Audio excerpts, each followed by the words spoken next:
पाठ 22 वाढ आणि व्यक्तिमत्व विकास भाग 1 कौशल्ये आणि कार्यक्षमता. बघा विद्यार्थी मित्रांनो, तुम्ही बाळ असतानाचे तुमचे कपडे, बूट, चप्पल आता तुम्हाला होत नाहीत, कारण आपले शरीर वाढत असते. सर्व सजीव वाढ दर्शवतात. जन्मल्यापासून ते प्रौढावस्थेपर्यंत प्रत्येकाची उंची व वजन वाढत राहते.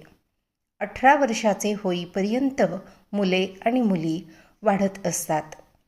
लहान बाळ हे स्वतःच्या हाताने जेवू शकत नाही, आपण त्याला भरवतो. 2 वर्षाच्या लहान मुलांना कपड्यांच्या घड्या घालता येतील का? नाही. ही कामे करायला ते जेव्हा 7-8 वर्षांचे होतील तेव्हा हळूहळू ती ही सर्व कामे करायला शिकतात.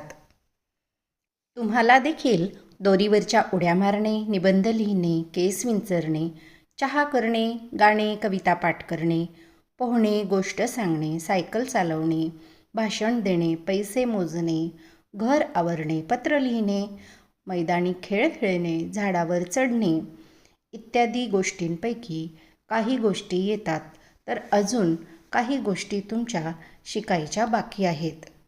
छोट्या बाळाला फक्त रडता आणि हातपाय हलवता येतात. काही दिवसांनी शरीराच्या हालचालींवर नियंत्रण येते. स्वतःच्या हालचालींवर नियंत्रण यायला लागले की एखादी नवीन कृती तो करायला लागतो. यालाच कौशल्य शिकणे असे म्हणतात. कौशल्य शिकल्यावर बाळ त्या गोष्टींचा सराव करते. सराव आणि ताकद वाढल्यावर बाळ या कौशल्यांचा वापर सहजतेने व न चुकता करते. नवीन शिकलेली कामे न चुकता आणि सहजतेने करता येणे याला कार्यक्षमता वाढणे असे म्हणतात. एक कौशल्य आले की त्याच्यावर अवलंबित इतरही कौशल्ये बाळाला येऊ लागतात. वाढ होताना शारीरिक उंची व वजन वाढते, त्याप्रमाणे आपली ताकदही वाढते. अशा प्रकारची प्रगती म्हणजेच विकास होय.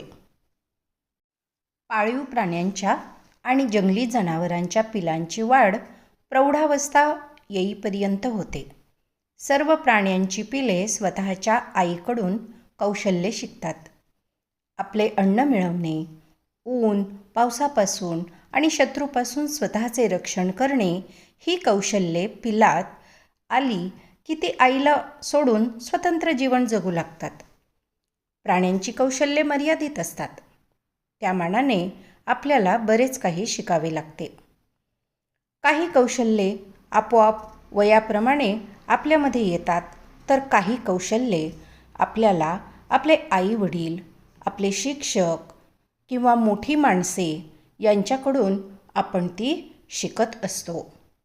जितकी जास्त कौशल्ये आपण आत्मसात करतो, तितकेच आपले इतरांवर अवलंबून राहणे कमी होते. तरीही आपले प्रत्येक काम आपण स्वतः करतो का? नाही.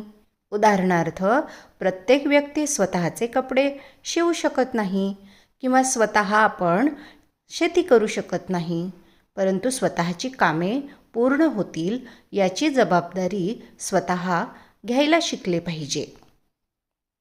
स्वतःची जबाबदारी आपण कशी घेऊ शकतो हे या चित्राच्या माध्यमातून आपण समजून घेऊया. सायली 6वीत आहे. तिचा वर्ग सहलीला जाणार आहे. आई सर्वांसाठी लाडू करून देणार आहे, पण तिला सायलीची मदत हवी आहे. त्यासाठी सायली आईला कोणती मदत करू शकेल बरे? तर आईने सांगितलेले सामान दुकानातून आणून देणे, आईने बांधलेले लाडू बॉक्समध्ये भरणे, अशी तिला जमेल ती कामे ती करू शकते. यातूनच आपली कौशल्ये वाढतात. त्यातून आपली कार्यक्षमता वाढते आणि आपला विकास होतो. धन्यवाद.